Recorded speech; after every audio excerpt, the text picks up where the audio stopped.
구독, 좋아요 눌러주세요. 안녕하세요. 매주 계좌를 공개하는 방송 슈르의 평생투자 슈르입니다. 지난주 초반에는 트럼프의 강경 발언으로 인해서 증시가 좀 많이 내렸다가 후반으로 갈수록 조금씩 회복되는 모습을 보였는데요.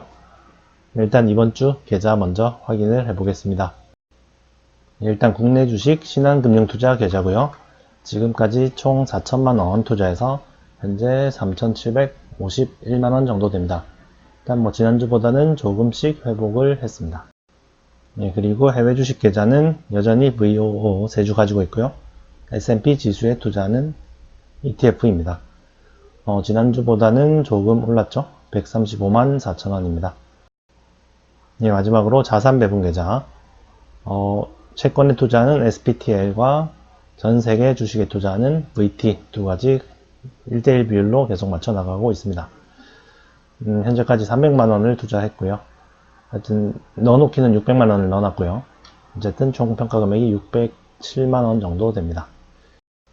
엑셀로 한번 보겠습니다. 한국, 해외, 자산 배분 계좌 합계입니다. 1주차부터 시작해서 어느덧 47주차가 되었습니다. 한국 주식 4천만원 투자해서 지금 3,751만 3,665원, 해외 주식 영원 투자해서 135만 4천원, 자산 배분 계좌는 600만원 투자해서 607만 3,913원이고요. 합계는 4,600만원 투자해서 4,494만 1,578원입니다. 지난주보다는 한 32만원 정도 회복을 했습니다. 그래프를 보시면 빨리 다시 원금을 넘어서야 되겠죠. 제 계좌를 보시면 아시겠지만 한국 주식 비중이 아주 높습니다. 앞으로는 해외 주식과 채권 비중을 계속 늘려나갈 예정이지만 현재는 한국 주식을 많이 가지고 있는데요. 사실 한국 주식 시장이 요즘 가장 안 좋죠. 전 세계에서 거의 꼴찌 수준입니다. 경제 전망도 어둡고요. 그럼에도 불구하고 제가 한국 주식을 많이 가지고 있는 이유를 몇 가지만 얘기해 보려고 합니다.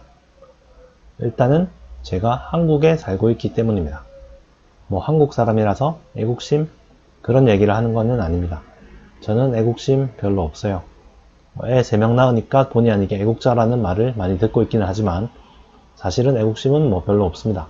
그런 것 때문이 아니고 한국에 사니까 한국 기업들의 비즈니스를 이해하기가 쉽기 때문입니다. 일단 외국 기업들은 언어의 장벽도 있고요.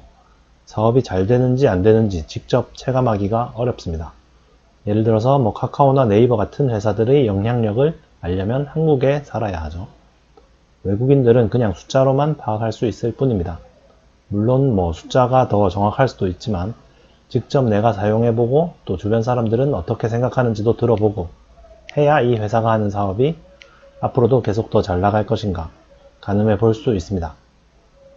CJ제일제당 같은 회사를 예로 들어도 직접 내가 마트에 가보고 햇반이 사람들이 얼마나 많이 사먹나 또 비비고를 얼마나 많이 사먹나 이런 것들을 직접 보는 게 도움이 됩니다. 외국에 앉아서 숫자만 보는 것보다는 훨씬 낫겠죠. 반면에 외국 기업들은 한국에 사는 우리가 파악하기가 힘듭니다. 물론 우리가 관심을 가지는 외국 회사들은 한국에서도 비즈니스를 하는 회사들이 대부분이긴 하죠. 코스트코나 스타벅스, 구글 이런 회사들이요. 하지만 한국에서 스타벅스가 잘 나간다고 해서 전 세계에서 잘 나가는지는 파악하기가 힘들죠. 이탈리아 같은 나라는 스타벅스가 거의 없어요. 작년에 처음 생겼다고 합니다. 밀라노에 1호점. 어쨌든 한국에 살기 때문에 한국 기업들에 투자하는 게 유리합니다. 그리고 두 번째, 한국 주식은 양도소득세가 없기 때문이죠. 물론 대주주는 양도세가 있지만 저 같은 소액주주는 양도세가 없죠.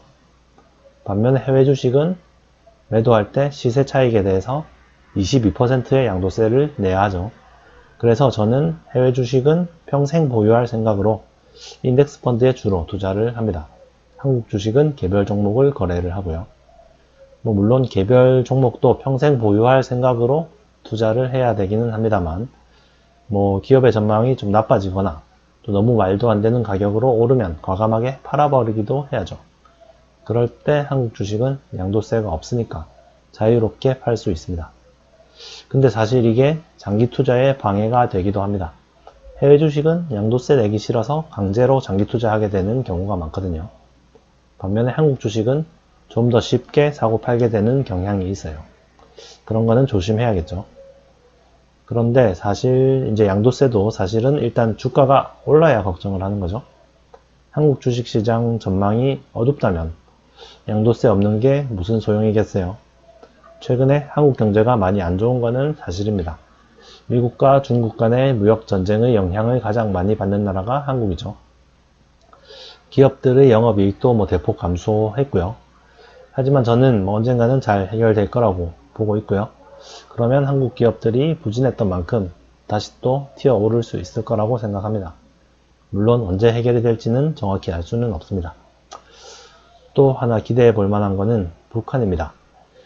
트럼프랑 김정은이 참 지맘대로라서 어떻게 될지 감도 안 잡힙니다만은 북한과 통일이 될 것 같지는 않고 종전선언이라도 하면은 한국 증시는 한 단계 점프하게 될 겁니다.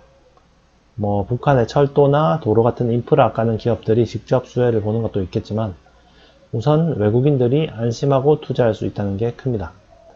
한국 사람들은 한국에서 별 걱정 없이 잘 살고 있지만 외국에서 보면 북한 때문에 아주 위험해 보이거든요. 평화가 찾아오면 외국인들이 마음 놓고 한국에 투자할 수 있겠죠. 네, 오늘은 제가 한국 주식을 많이 가지고 있는 이유에 대해서 얘기를 해봤는데요. 물론 내가 한국 사람이니까 한국은 무조건 잘 될 거야 이런 식의 생각은 안 됩니다. 애국심 투자, 국뽕 투자 이런 거는 경계를 해야 됩니다. 하지만 한국 경제를 너무 어둡게만 보는 사람이 많은 것 같아서 한번 얘기를 해보았습니다. 물론 한국 주식 비중이 너무 높기 때문에 해외 주식을 좀 더 많이 매수하기는 해야겠습니다. 네, 오늘도 시청해 주셔서 감사드리고요. 또 다음 주에 뵙겠습니다. 감사합니다. 구독, 좋아요 눌러주세요.